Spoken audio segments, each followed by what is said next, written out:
Welcome to the Slop Farm. Enjoy the video. You're going to start by validating the basics, then act.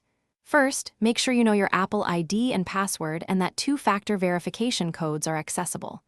Once done, confirm network connectivity and set date and time to automatic in settings so certificates validate.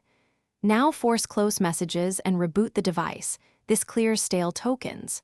After the reboot, open settings, tap messages, and toggle iMessage off then, on, so the device requests a fresh sign-in. Next, focus on account state and activation. Go to Settings, right arrow Messages, right arrow Send, and receive and confirm the Apple ID shown. Tap it and choose Sign Out.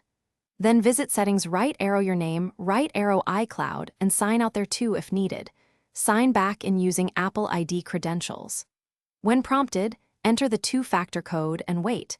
Activation can take a minute. Make sure cellular or Wi-Fi stays connected during this process, so Apple servers complete red. Finish by clearing stubborn local issues and verifying external status.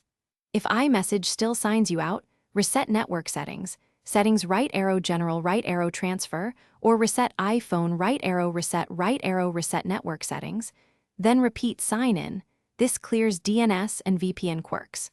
Also check Apple system status for iMessage outages because server problems can look like local faults. If nothing works, escalate, sign out of all devices, contact Apple support, or restore from a known good backup. One tip: disable VPN during activation. It often blocks Apple servers. Thanks for watching. Consider subscribing if we helped you today.